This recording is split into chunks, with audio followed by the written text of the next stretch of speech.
Daily Bible reading, Daniel chapter 2, verses 24 through 49. Thereupon Daniel went to Arioch, whom the king had appointed to do away with the wise men of Babylon. He came and said to him as follows: Do not do away with the wise men of Babylon. Bring to me the king, and I will tell the king the meaning. So Arioch rushed Daniel into the king's presence and said to him, I have found among the exiles of Judah a man who can make the meaning known to the king. The king said in reply to Daniel, who was called Belteshazzar, Can you really make known to me the dream that I saw and its meaning? Daniel answered the king and said, The mystery about which the king has inquired, wise men, exorcists, magicians, and diviners cannot tell to the king.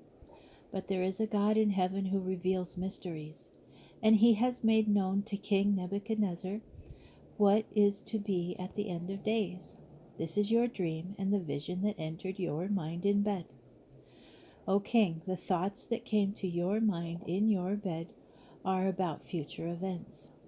He who reveals mysteries has let you know what is to happen, not because my wisdom is greater than that of other creatures has this mystery been revealed to me, but in order that the meaning should be made known to the king, and that you may know the thoughts of your mind. O king, as you looked on, there appeared a great statue. This statue, which was huge and its brightness surpassing, stood before you, and its appearance was awesome. The head of the statue was of fine gold. Its breast and arms were of silver, its belly and thighs of bronze. Its legs were of iron, and its feet part iron and part clay. As you looked on, a stone was hewn out, not by hands, and struck the statue on its feet of iron and clay and crushed them. All at once the iron, clay, bronze, silver, and gold were crushed, and became like chaff of the threshing floors of summer. A wind carried them off until no trace of them was left. But the stone that struck the statue became a great mountain and filled the whole earth. Such was the dream, and we will now tell the king its meaning.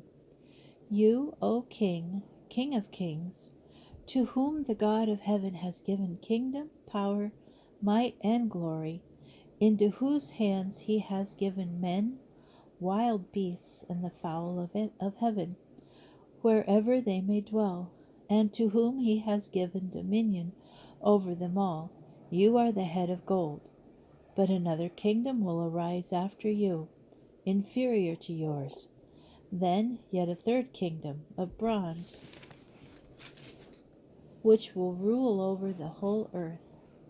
But the fourth kingdom will be as strong as iron, just as iron crushes and shatters everything, and like iron that smashes, so will it crush and smash all these.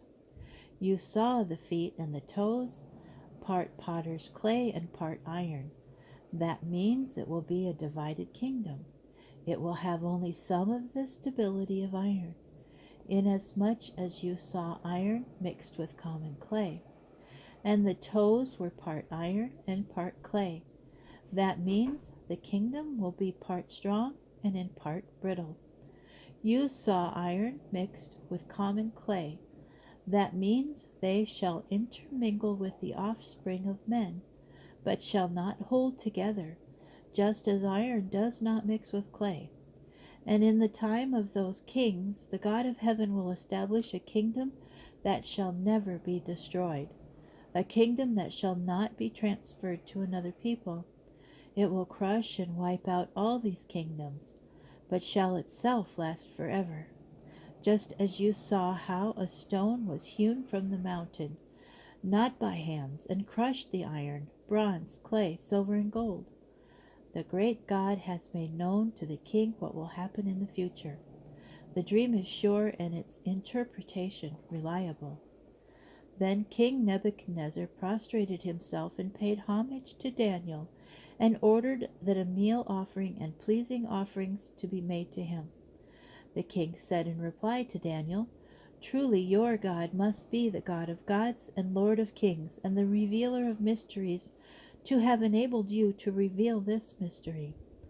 The king then elevated Daniel and gave him very many gifts, and made him governor of the whole province of Babylon, and chief prefect of all the wise men of Babylon. At Daniel's request, the king appointed Shadrach, Meshach, and Abednego to administer the province of Babylon, while Daniel himself was at the king's court.